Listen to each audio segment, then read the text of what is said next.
Hi, this is John Rowell for the Rowell Report. Today is Friday, January 9th, 2026, and we are starting to get to the point of ridiculousness from the European leaders and from their representatives that they don't know what to say anymore that's even more ridiculous than they're saying now. Here we have the French ambassador to Ukraine challenging Russia's victory narrative. So I'm not going to play the video or anything, probably long and boring. But anyway, the point is that Russia is not declaring victory. It is carrying out a warfare style called attrition. And attrition was used during World War I to stifle the German economy, the German factories. There was a complete naval blockade, I believe, for most of World War I. So basically, the Western countries, the United States, UK, France, were able to limit resources going into Germany, and basically Germany could not continue the war, and that is why there was a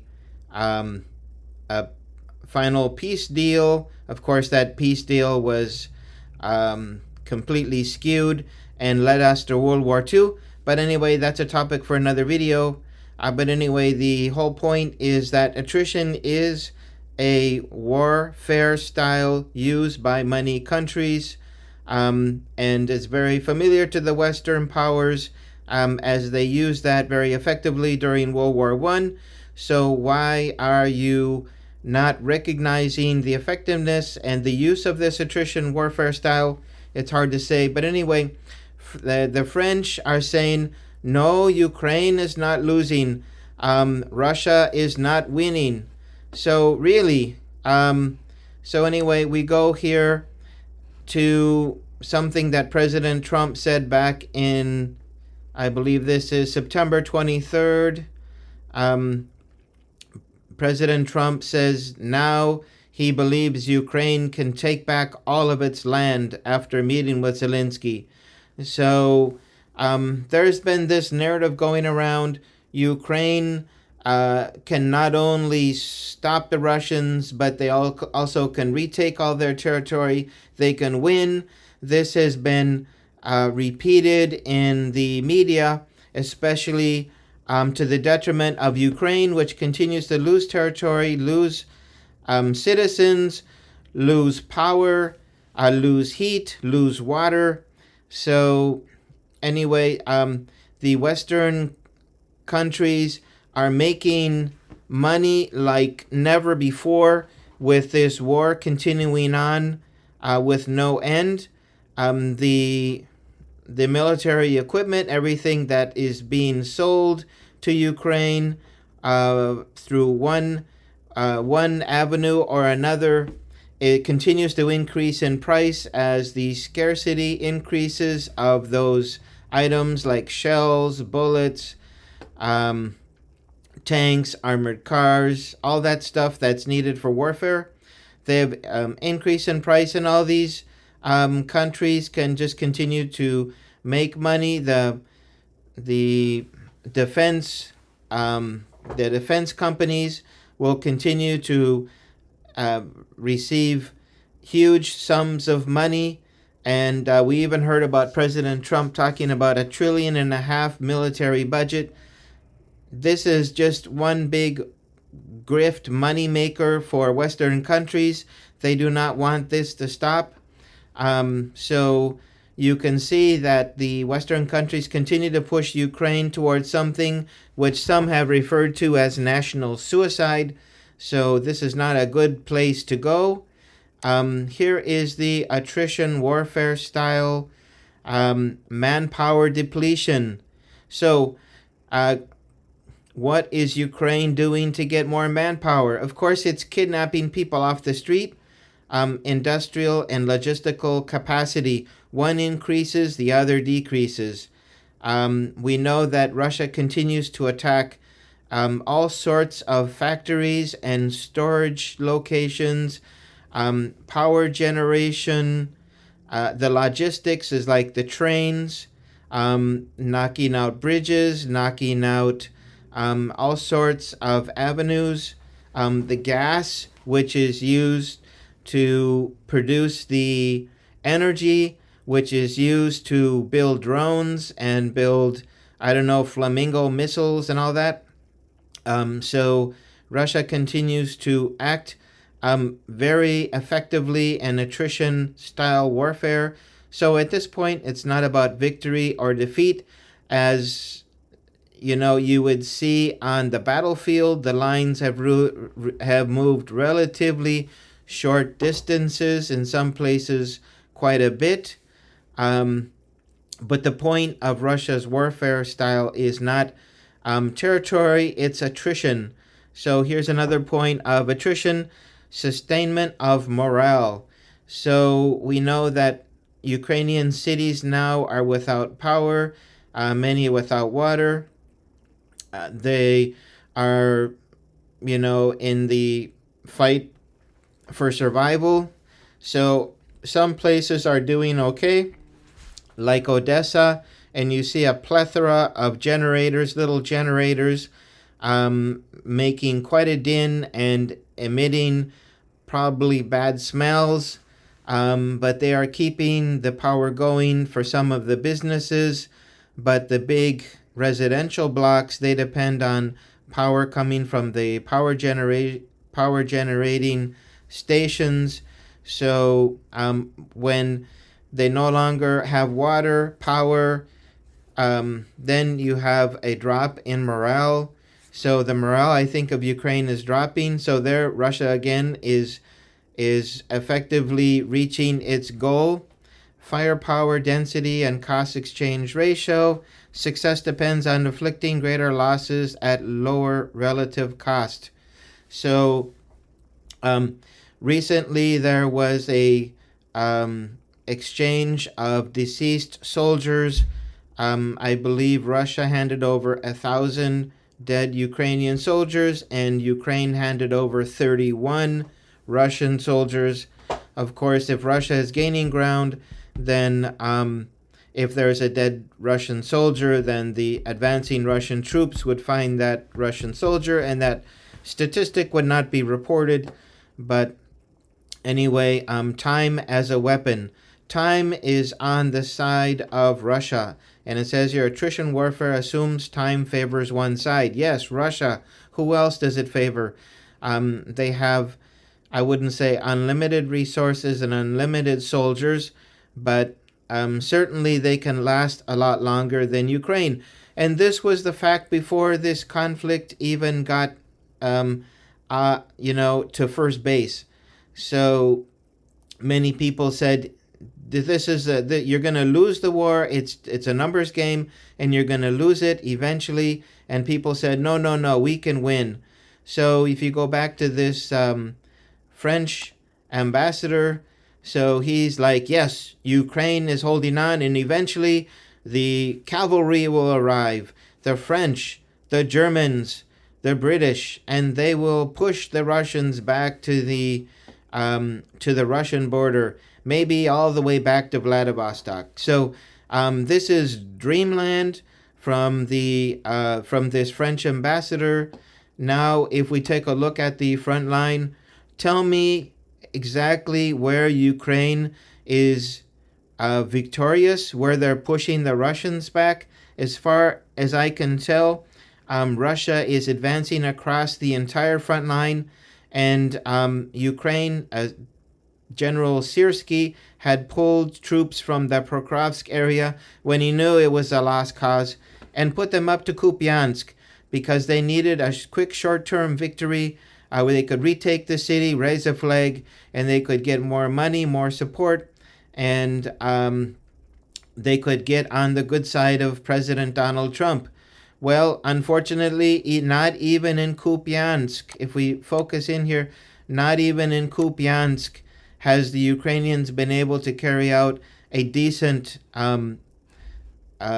push to move the Russians out of this area. and you can see Russians are making fresh gains all across this whole um, line. So I'm having a hard time figuring out where all these European leaders are pulling their positivity from for the future of Ukraine. Of course, um, some European leaders have such low approval ratings that they need to do anything to try to stay in power. Um, but basically, they are working on behalf of the military industrial complex. And as long as this war continues on, then they will continue to make hand over fist. Um, so this is big money for them, and they're not about to let it go. Now, here's another worrying sign that things are going terribly wrong for Ukraine. Here is a message from Vitaly Klitschko, the mayor of Kiev. There are 6,000 apartment buildings without heat, and there are water supply interruptions. There are 500,000 customers, primarily on the western side of the Dnieper, meaning basically the most important part of Kiev. 500,000 customers without power. And he's appealing to those in the capital to temporarily leave the city if they can find a better situation elsewhere. So maybe they should head west, where we have the Oreshnik red glow. I don't, if the Ukrainians see what's waiting for me in western Ukraine, maybe the red glow at night from an Oreshnik, they may prefer to stay in Kiev. At least Kiev has some air defense. This area doesn't seem to have much of anything of air defense, and the Polish certainly didn't scramble jets to try to stop any of these missiles or drones. So, they basically have to pack it up and leave the country. And Poland doesn't want any more Ukrainians. Germany is probably in the same situation. So where are they going to go? So they're probably better off in Kiev, just waiting for the restoration of power and water. But the problem is that the many of the plants, power plants, have old Soviet technology, and replacement parts can't be easily found. Some of the Baltics were sending replacement parts, but as the damage gets greater and greater, there's more parts that need to be replaced, and fewer locations where they can find replacement. And for anyone who criticizes the Soviet era, imagine Kiev has survived until now with this Soviet power plants, power stations working. So they didn't suddenly die off in the 90s. They're still working. So this is incredible testimony to the great infrastructure that the Soviet Union left for these countries. I can't say that the roads were the best because I've driven in Poland before, but at least for the power stations and for the water and everything, they have been doing fine with this old Soviet technology. So anyway, are Ukrainians supposed to leave Kiev and head towards the red glow? Are they just going to stay in Kiev and wait for winter to end, and then they can just survive until summertime? So this is a terrible situation for the Ukrainians, and certainly one a tough decision. If they're going to leave, they're probably going to leave the country because there's really nowhere else to go. Many of the power generating plants have been destroyed, and this is of course because power is what the trains use, and the trains transport soldiers, tanks, anti-tank weapons, all sorts of explosives, pieces for making drones, etc. So if there was a separate infrastructure for the military and for the civilian, then Russia would be it would be clear if Russia attacked just 100% civilian infrastructure, that Russians were attacking civilian infrastructure. But the fact is that both civilian and military infrastructure depend on the same power generation. Then Russia is forced, when to take out the power generating infrastructure, to impact civilians, and it is an unfortunate consequence of this situation. So anyway, I don't wish this situation on anyone, but if we go back to this French ambassador who's misguided and continues to pump out these narratives that Ukraine is doing fine, it'll survive, and it'll, eventually they will begin to talk like President Donald Trump talks. Ukraine can take back all of its land. So good luck with that. Meanwhile, Ukraine continues on this path of national suicide, and this only means more destruction, more lives interrupted, more people being mobilized, sent to the front lines where they will become cannon fodder, without training, without any understanding of military warfare. So this is a really unfortunate situation, and certainly one that President Trump could have stopped on his first day in office, but he decided, you know what, these are military, industrial complex factories and companies, whether software or hardware, or any kind of military equipment, whether, they were going to make money. And this was how President Trump saw the war. A big grift for so many people, on the, using the lives of the Ukrainians and, of course, the Russians, to make money and to get rich. So he keeps on talking about, the value of human lives. I really don't believe he cares too much about them. You can decide on your own if you think he does or doesn't. But anyway, I'll cut this video off here. And again, this red glow, this is waiting for many cities in Ukraine if they continue the war. This, one Oreshnik was used. I'm sure they have a few more around that they will start using if they need to. So anyway, this is an unfortunate new development in this war, but this is the future if they continue on. So hopefully a peaceful solution can be found, but I have my doubts, especially with these French ambassadors and leaders in France, Germany, UK. There was one voice of reason, Giorgia Meloni, who wanted to restart talks with Russia, but who is going to represent the European Union? Kaja Kallas?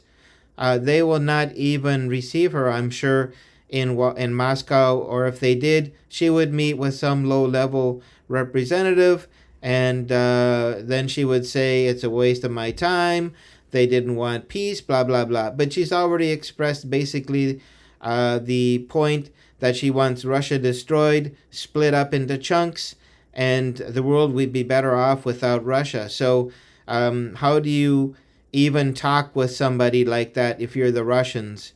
So the EU needs to change its attitude, find new leaders if it wants to move towards peace, and that will be my final point. So thanks for joining me today, and I wish you all well. If you like this video, please hit the like button, share, and subscribe. Thank you for supporting the channel as it continues to grow. Take care. Bye-bye.